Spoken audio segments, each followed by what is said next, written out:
내 영혼을 소생시키시고라는 제하에 하나님의 말씀 나누도록 하겠습니다. 오늘은 특별히 3절 중에서도 내 영혼을 소생시키시고 이 부분만 좀 나누려고 하는데요. 소생한다라는 말은 뒤집어서 일으켜 세운다라는 뜻입니다. 양들은 넘어지면 치명적이라고 얘기를 해요. 혼자 일어나지 못한다고 합니다. 그러니까 누워서 바둥바둥 대다가 이제 그 되새김질하는 이제 동물들의 첫째 위인 그 흑위에 이제 가스가 차서 이제 혈액순환이 되지 않아서 이제 혈액이 막혀서 죽어버린다고 합니다. 그래서 특별히 날씨가 굉장히 뜨거울 때는 불과 넘어진 지 등을 땅에 대고 바둥바둥 대다가 불과 몇 시간 안에 죽는 경우도 다반사라고 합니다. 그럼 이건 우리에게도 마찬가지겠죠. 내 영혼을 소생시키시고 우리 영혼이 넘어질 때 그 영혼이 일으켜 세움받지 못한다면 우리 역시도 이런 양의 신세가 될 수밖에 없다라는 겁니다.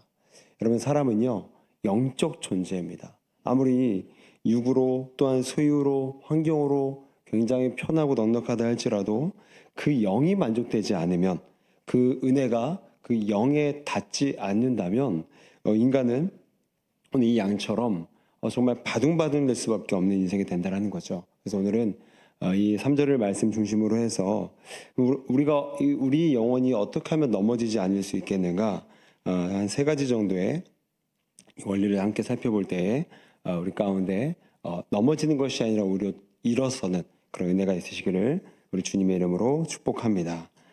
첫 번째, 우리가 넘어지지 않기 위해서는 안주하지 않아야 된다는 겁니다. 양들의 특징은요, 굉장히 움푹 들어가고 푹신하고 물렁한 땅 위에 누워서 쉬는 것을 좋아한다고 합니다. 마찬가지로 저희도 침대가 물렁물렁하면 얼마나 좋아요. 그렇죠? 그런데 문제는 이 양들이 그 푹신하고 움푹 패이고 물렁한 땅에 누워있다 보면 기본적으로 이제 몸이 둔하고 비대하다 보니까 이제 균형을 잃어버려서 굴러버리는 거예요. 그러면 이제 혼자 못 일어나게 등을 이제 땅에 대고 바둥바둥 대기 시작한다는 거죠. 근데 여러분, 이 양의 이 습성은요, 사실 우리 인간에게도 마찬가지인 것 같아요. 여러분, 그리스도인들이 사실 언제 넘어집니까? 시련과 환란이 많으면 넘어질까요? 아니요. 도리어 시련과 환란이 많게 되면 영적으로 바짝 긴장을 하게 되고 스스로를 세우려고 노력을 하게 됩니다. 그래서 면역력이 나오기 시작하면서 기본적으로 일어서게 됩니다. 그런데 그리스도인들은 언제 넘어지냐? 고난이 없이 태평할 때, 또한 훈련 없이 편안하게 안주하려고 할 때 이 영적 긴장감이 사라져, 그쵸? 내면이 붕괴가 되면서 자연스럽게 넘어지게 된다는 거죠. 여러분, 임진왜란이 일어나기 7년 전에 이 일본이 조선을 탐색을 했다고 합니다. 근데 7년 동안 군사훈련이 한 번도 없었다는 거예요. 왜냐하면 나라가 너무 태평하니까 이 군사의 존재 자체의 의미도 모르고 굳이 뭐 훈련할 필요 있겠어? 이런 평화 태평이 이제 군사 조직까지도 거의 허물어뜨리는 지경까지 가게 만들었고, 이제 이때다 싶어서 이제 일본이 쳐들어온 거죠. 그러니까 뭐 조선은 도저히 뭐 왜군을 방비할 수 있는 준비가 안 됐던 거죠. 그래서 나중에 그 이순신을 추천한 이 류승룡이 이 징비록에 이런 식으로 말을 했다고 합니다. 조선이 공격당한 것은 왜군이 강해서가 아니라 조선이 평화에 빠져 있었기 때문이다. 여러분, 그 몽골하면 누가 떠오르시죠?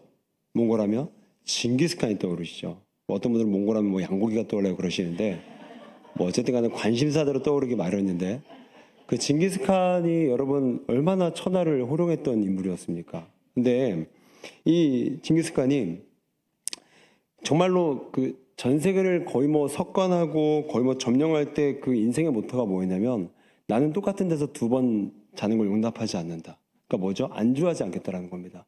끊임없이 확장, 또 확장, 또 확장.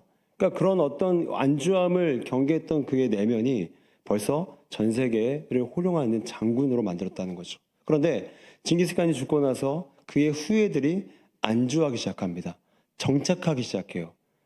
똑같은 데서 2번 잠을 자는 것이 아니라 2년, 3년 동안 잠을 자게 돼요. 그러니까 안주한 나머지 그 유명했던 몽골은 이제 퇴폐하게 됐다는 거죠. 여러분, 이처럼 우리 인생 가운데 안주함, 편안한 곳을 찾으려는 습성, 또한 고난 없이 태평만을 바라는 것, 훈련 없이 편안하게 안주하려는 것, 이거 굉장히 우리 인생을 위태롭게 만든다라는 거예요. 그럼 성경을 보실까요? 이 롯의 아내는 우리 19장 창세기 19장 26절을 보게 되니까 롯의 아내는 뒤를 돌아보았으므로 소금 기둥이 되었더라. 여러분, 롯의 아내가 뭘 봤을까요? 그 소돔과 고모라, 이 에덴 동산이라고 비유할 만큼의 정말로 화려했던 도시였거든요. 문명과 쾌락과 인간의 모든 말초신경을 자극하는 것들이 이렇게 잘 발달했던 도시. 그런 도시를 지금 하나님이 빨리 나오라는 겁니다. 그러니까 지금 롯의 아내는 안주하고 싶었던 거예요. 그 즐거움과 쾌락과 세상 사는 재미를 잊지 못해 계속 뒤돌아보고 싶었던 거예요. 그런 나머지 그녀는 소금 기둥으로 그의 인생을 종말을 맞이하게 됩니다. 여러분, 마찬가지죠.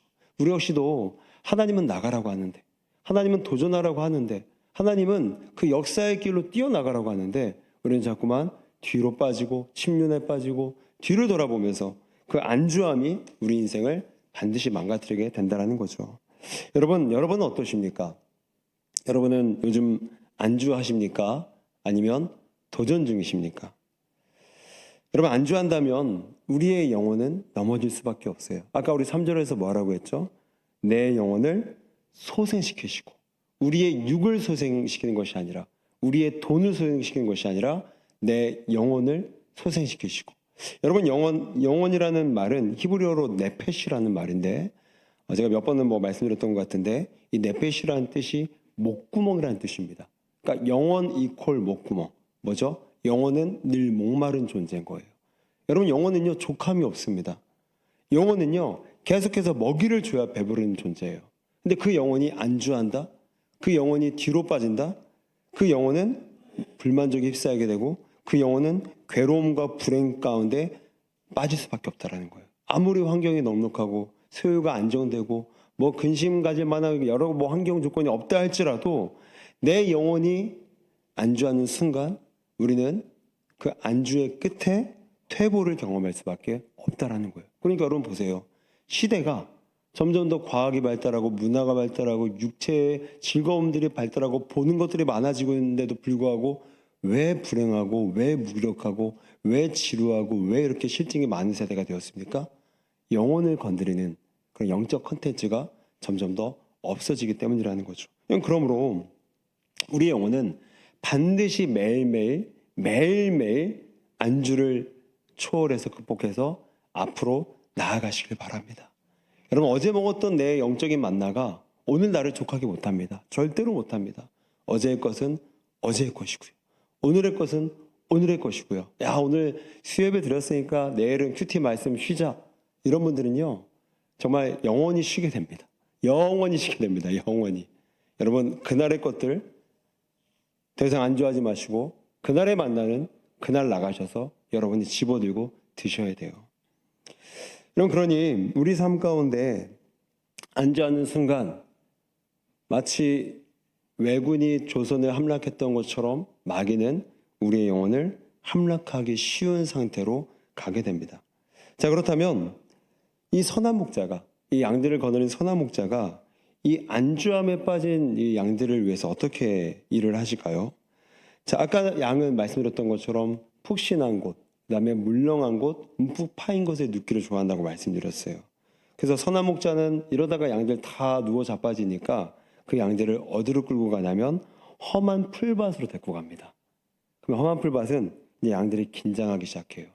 나쁜 의미에서 긴장이 아니라 이 험한 풀밭에서 이 광야 같은 곳에서 불편한 곳에서 넘어지지 않기 위해서 잔뜩 다리에 힘을 주고 또 먹을 것을 찾게 되고 어떻게 하면 살아갈 수 있을까를 진지하게 고민하기 시작합니다. 그리고 그 극복해 나가는 과정에서 안주할 틈이 없는 거예요. 계속해서 깨어있게 되고 도전할 수밖에 없는 겁니다. 왜요? 험한 풀밭이니까요. 그러는 과정에서 양은 자기도 모르게 강력하고 진취적인 상태로 계속해서 깨어있게 되는 겁니다. 그러니까 안주할 틈이 없으니까 양 스스로 계속해서 성장하는 겁니다. 어디에서요? 험한 풀밭에서. 여러분, 이건 우리 인생에도 마찬가지죠. 왜 하나님이 우리를 사랑하시는 자녀를 왜 고난, 왜 광야, 왜 험한 풀밭으로 인도하실까요? 안주함이 험한 풀밭보다 더 치명적이기 때문입니다. 아무리 편해 보여도 그 편해 보이는 그 본질적인 안주함이 오히려 험하지만 우리의 영을 깨울 수 있는 곳이기에 오히려 사랑하는 자녀들을 계속해서 광야로 인도하신다라는 거예요. 여러분, 광야를 겪고 계십니까? 광야를 겪고 계세요? 요즘에 건강의 광야, 또 물질의 광야, 관계의 광야, 또 여러 가지 마음들의 광야. 여러분, 우리가 광야에 있다라는 것은 하나님이 우리를 포기하지 않았다라는 증거를 믿으시길 바랍니다. 말씀이 뭐라고 말합니까? 환난은 인내를 낳고, 인내는 연단을 낳고, 연단은 소망을 낳느니라. 여러분, 소망 그냥 나아지지 않습니다. 여러분, 애가 그냥 나오던가요? 10개월 지나니까 쑥 빠지던가요? 아니잖아요. 막 해야지 나온 거 아닙니까? 애를 쓰고 막 땀 버벅이 돼야 되고 엄마 정말 죽을 것처럼 용을 빼야 나오는 게 애 아니에요? 마찬가지라는 거예요. 환난은 인내를 낳습니다. 환난이 있어야 인내를 낳게 돼요. 인내가 있어야 연단이 낳습니다. 연단이 있어야 소망이 낳게 되는 거예요. 그냥 되는 거 없다라는 거죠. 그러므로 이제는 안주함을 버리시고 이제는 그 표대를 향하여서 거침없이 도전하시고 챌린징 하셔서 우리 인생 가운데 이제는 영적으로 더욱더 진취적이고 승리하는 우리 되시기를 주님의 이름으로 축복합니다. 그런가 하면 두 번째로 우리가 넘어지지 않기 위해서 두 번째 원리는요, 가벼워져야 넘어지지 않을 수 있다는 거예요. 여러 그 양들이 넘어지는 두 번째 이유는요, 양들의 털이 너무 이제 길게 자라는 거예요. 길게 자라는데 그게 문제가 뭐냐면 길게 자라다 보니까 땅으로 다 이제 청소하고 다니는 거예요. 그러면은 오물 묻죠, 찐득이 묻죠, 그다음에 진흙이 묻죠. 그러다 보니까 양털 무게 몇 배가 나가는 무게가 그 득실득실 내 갖고 양들이 이제 무거우니까 균형을 잃고 넘어져서 그렇게 된다는 거죠. 그러니까 여러분, 그럼 양들을 안 넘어뜨리려면 뭘 해야 되죠? 그렇죠. 털을 밀어줘야 되죠. 우리도 마찬가지라는 거예요. 우리의 신앙생활을 방해하는 무거운 것들이 있습니다. 우리 히브리서 12장 1절을 함께 보실까요? 우리 같이 한번 읽겠습니다. 시작.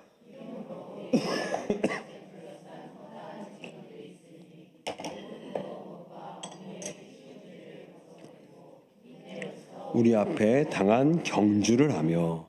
사도 바울은 우리 신앙을 경주라고 표현을 합니다. 육상 선수들 여러분 보세요. 거의 그쵸? 쪼가리 2개 위에 하나 아래 하나 이렇게 걸치고 그다음에 근데 여러분 그게 다 몇백만 원짜리입니다. 그런 쪼가리여도요. 그리고 운동화도 정말 수천만 원짜리 국가대표 이상들은 수천만 원짜리를 신고 뛰는 거예요. 왜 그럴까요? 그렇죠? 공기의 저항을 최대한 줄여서 내 몸에서 최대한 무거운 것을 없애야 그렇죠? 더 빨리 뛸 수 있기 때문에 그렇게 투자를 한다는 거죠. 마찬가지로 오늘 사도 바울은 우리가 말씀을 읽었지만 이러므로 우리에게 증인들이 있는데 모든 무거운 것과 얽매기 쉬운 죄를 벗어버리고 우리 앞에 당한 경주를 하랍니다. 그러니까 신앙은 경주기 때문에 신앙의 경주의 레이스에서는 무거운 게 있으면 못 달립니다. 가벼워지셔야 돼요. 가벼워지지 않으면 우리 하루 이틀 달릴 거 아니잖아요. 우리 앞으로도 우리 어르신들은 한 100세까지 사셔야 되잖아요. 또 우리 50대, 60대는 앞으로 신앙생활 할 날이 벌써 3, 40년 아직도 남았습니다. 그러니까 이 정말 장기 레이스에서 무겁다? 못 달린다라는 거죠. 바울은 이 히브리서 12장 말씀을 기록할 때 어떤 상황을 염두에 뒀냐면 이 고대 마라톤 경기를 염두에 두었어요. 그 당시 올림픽은요, 다 남자들이 다 나체로 벗고 뛰었습니다. 왜죠? 그때처럼 좋은 운동화, 좋은 옷이 없다 보니까 걸리적거리면 이 운동할 때 느려지잖아요. 그러니까 다 벗고 뛰었습니다. 그러니까 여러분 예전에는 그래서 여자들은 경기장에 출입이 안 됐어요. 그러니까 오늘날 여자분들은 얼마나 진짜 감사해야 되는지 몰라요. 저는 진짜 제가 보더라도. 그런데 그래서 다 벗고 뛰었다. 그래서 우리가 무거운 것을 벗어버려야 된다. 그래서 그 마라톤과 육상의 경기를 착안해서 오늘 이제 사도 바울이 이렇게 설명을 하는데 이 12장 1절에서 말하는 무거운 것이란 두 가지 특징이 있습니다. 첫 번째는 무거운 것은 악한 것을 가리키는 건 아니에요.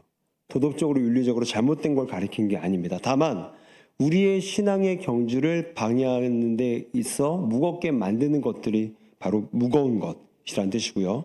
또 두 번째 특징은 이 무거운 것은 사람마다 다 다릅니다. 어떤 사람에게는 안 무거운데 내게는 무거울 수 있어요. 근데 내게는 굉장히 무거운데 어떤 분들에게는 안 무거울 수 있습니다. 왜냐하면 사람의 기질과 리듬과 환경과 패턴이 다 다르기 때문에 다 다르게 작용할 수밖에 없다라는 거죠. 예를 들면 저는 뭐 축구를 잘하지 못하지만 굉장히 좋아합니다. 그래서 다른 건 경쟁심이 많이 없는데 축구에 있어서는 경쟁심이 굉장히 높은 편인데 제가 청년 때 교회를 섬길 때는 그 교회가 매주 주일 오후 축구를 했어요. 그러니까 제가 주일 오후 예배가 한 4시에 끝나면 안절부절 못하는 거예요. 빨리 막 운동장에 뛰어나고 싶어서. 그래서 어느 정도였냐면은 바지 안에다가 유니폼을 입고 예배를 드릴 정도였어요. 그래서 바지 벗는 시간까지 아끼려고 바지를 훌러덩 벗고 막 뛰쳐나갔던 기억이 있는데, 그러다 보니까 오후 예배 참석하면요, 이제 제가 성도석에 앉았겠죠. 앉아서 이제 스크린이나 이제 목사님 설교하는 걸 보면요, 그때도 이제 VTR 같은 작은 TV는 이제 매달려 있었는데 그 화면에서 그 축구 경기장처럼 보이는 거예요. 그 화면이. 그래서 제가 저 중간에 미드필드에 있으니까 내가 이 한 명을 제껴서 여기서 돌파를 하고 패스를 해서 그래서 자꾸 이미징 트레이닝을 하고 있는 거예요. 언제요? 예배 시간에. 저도 그랬던 사람입니다.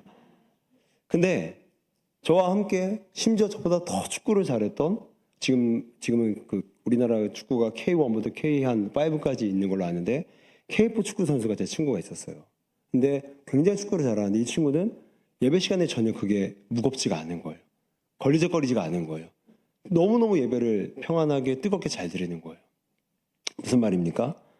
저에게는 그게 신앙의 방해거리가 되는 거예요. 축구라는 게. 근데 똑같은 신앙인이었던 이 친구에게는 이 축구가 절대로 신앙의 방해거리가 안 되는 겁니다. 그러면 저는 여러분 축구 좋아하는 게 도덕적으로 윤리적으로 잘못된 건가요? 아니죠. 그런데 저는 그걸 다이어트 해야 됩니다.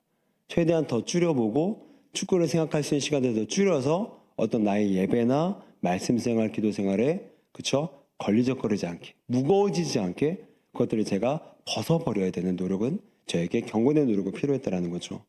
또 하나 예를 들자면 여러분 저는요 사실 먹는 게 무겁지 않아요. 그러니까 저는 밥만 주면 그냥 먹습니다.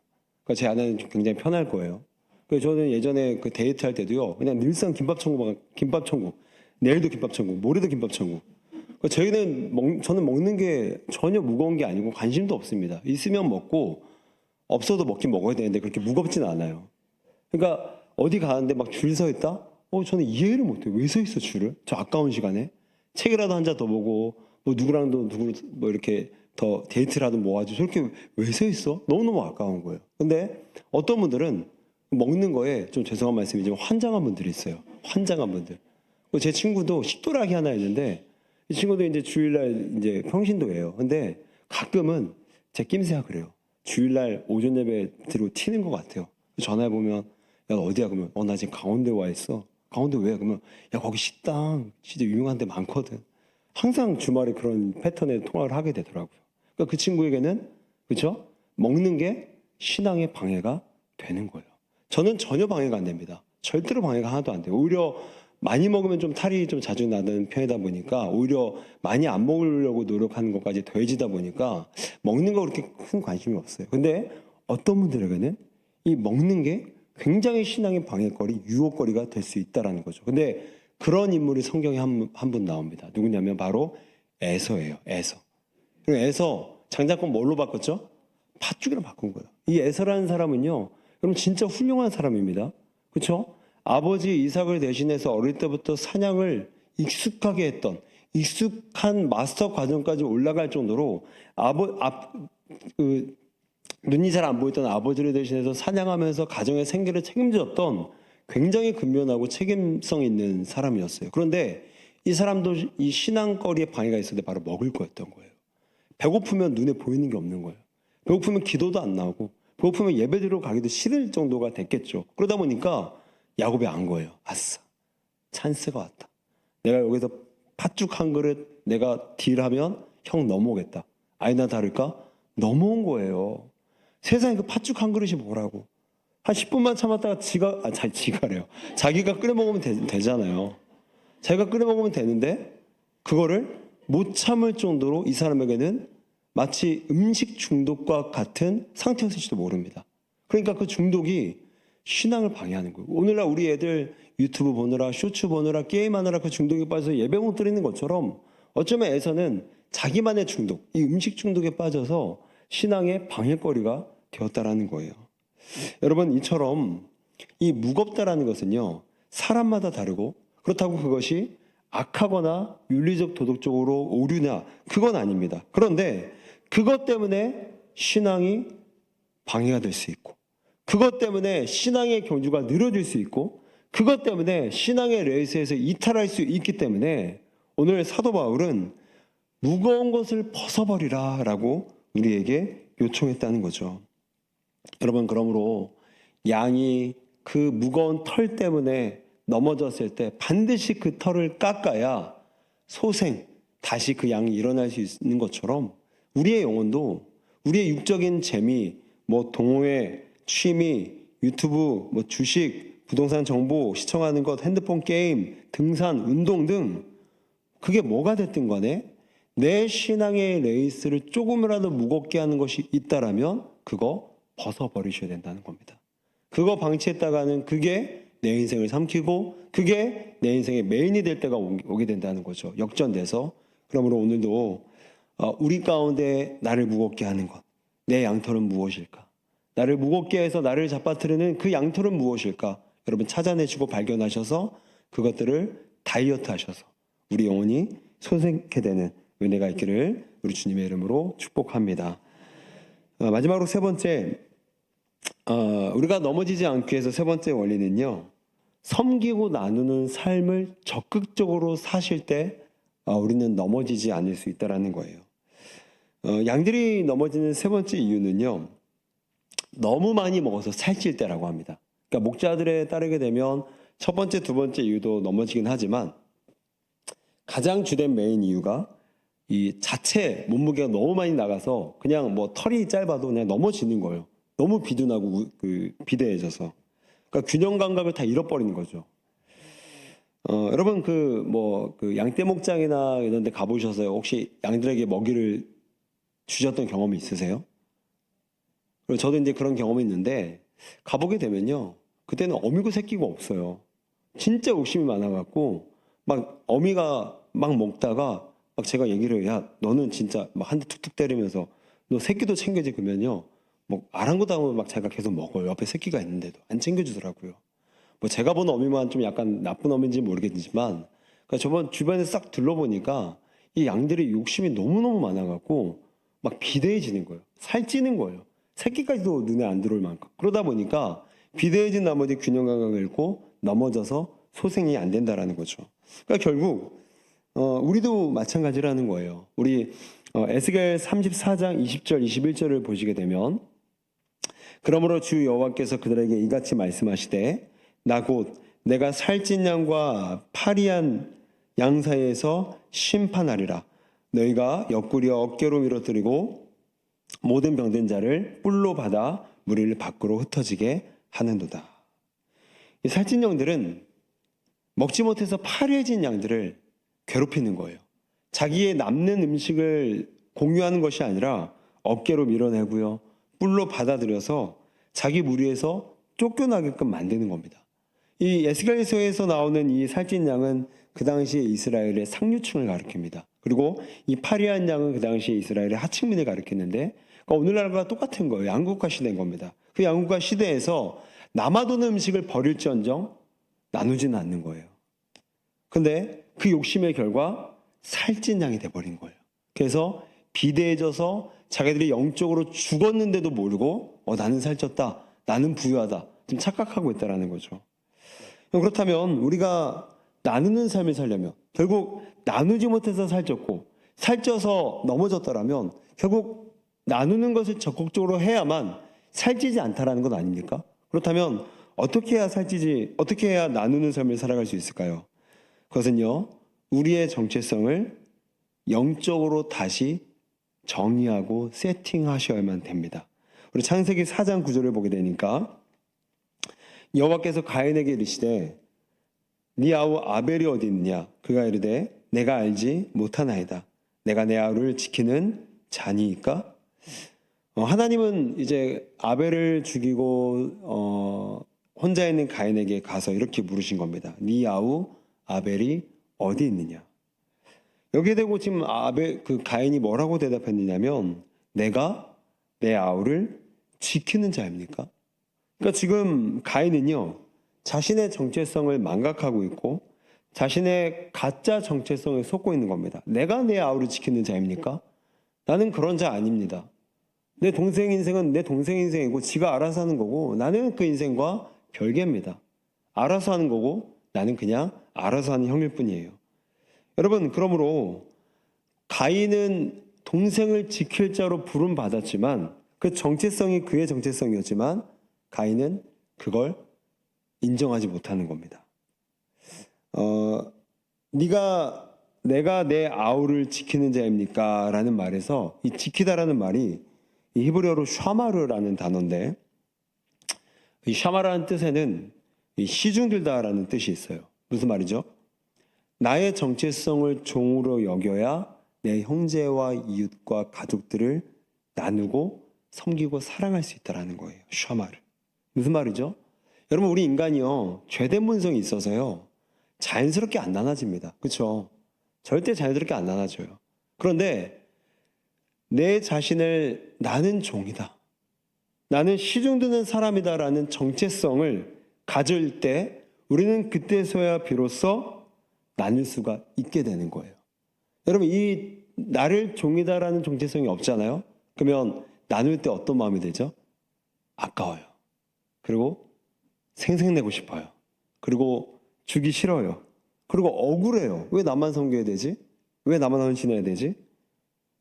그런데 이 모든 억울, 생색, 아까움, 후회, 나누기 아깝다라는 어떤 그런 마음들을 그나마 이겨낼 수 있는 힘은 어디서 오냐면 내가 지키는 자, 즉 종으로 부름받음을 인정할 때 나의 정체성을 하나님 안에서 나는 종으로 부름받았습니다. 나는 지키는 자로 부름받았습니다. 나는 시중드는 자로 부름받았습니다. 라는 내 정체성을 인식할 때 그 정체성의 힘으로 남과 가족과 이웃과 형제들을 그나마 도우며 살 수 있다는 거예요. 그걸 예수님께서 누가복음 17장에서 이렇게 말씀을 하십니다. 우리 8절에서 10절까지를 한번 쭉 읽어보실게요. 시작.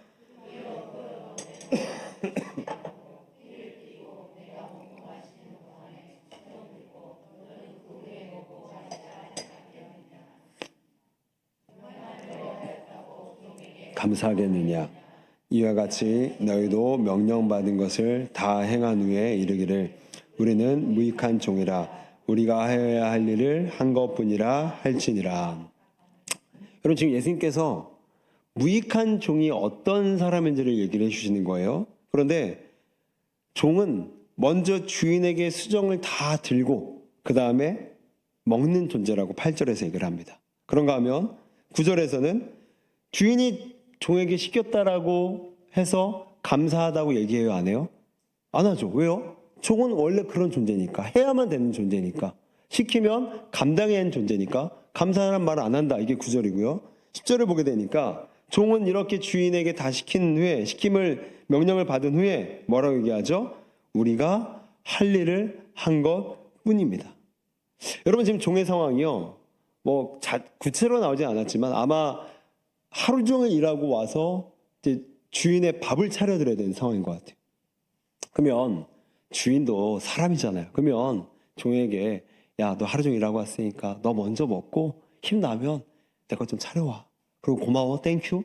이렇게 하면 좋잖아요. 근데 지금 주인이 뭐라고 하냐면 야, 너는 원래 그런 존재야. 너 먹지 말고 내 거 먼저 차려와. 그리고 뭘 감사해. 너 원래 그런 존재야. 너 원래 그거 하는 존재야. 감사란 말 나는 안 할 거야. 그랬더니 그 말을 듣고 종이 삐지기는커녕 서운하긴커녕 우리가 할 일을 한 것뿐입니다. 이렇게 대답을 하는 거예요.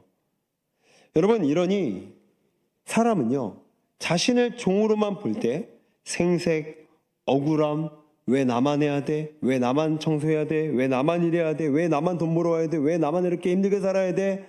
라는 생색, 억울함이 사라지고 그나마 섬길 수 있다라는 거예요. 왜 살찐 양이 파리한 양을 안 돌봅니까? 왜 안 지킵니까? 종의 정체성이 없는 거예요. 왜 가인이 내가 내 아우를 지키는 자입니까? 라고 반문합니까? 나는 아우의 종이 아니라는 거예요. 여러분, 우리 마찬가지잖아요. 여러분 성가대분들은 다 여자분들이니까 쉽게 남편들이 섬겨지시던가요? 대답은 되지 않겠습니다. 은혜로운 예배 때.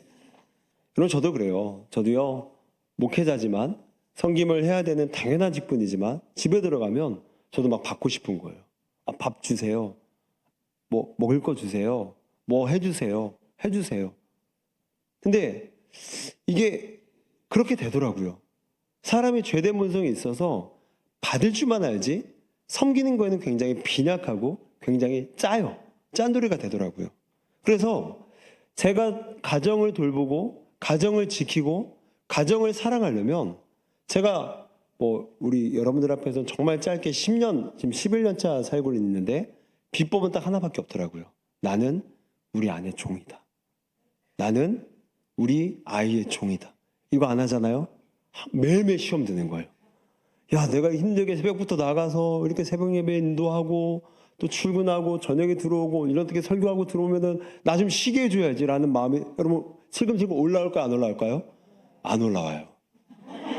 왜요? 옛날은 올라왔어요. 왜요? 지금은 저를 종으로 보거든요. 그래, 내가 지금 이거 설교하고 저는 또 집에 가서 우리 아이들 제가 다 닦여야 됩니다. 물론 아내는 저보다 더 수십 배를 더 하죠, 당연히. 그럼에도 불구하고 생색이 올라올 틈이 없어요. 왜요? 종이니까. 내가 고맙다는 소리 안 들어서 막 억울해요? 저는 없어요. 왜요? 종이니까.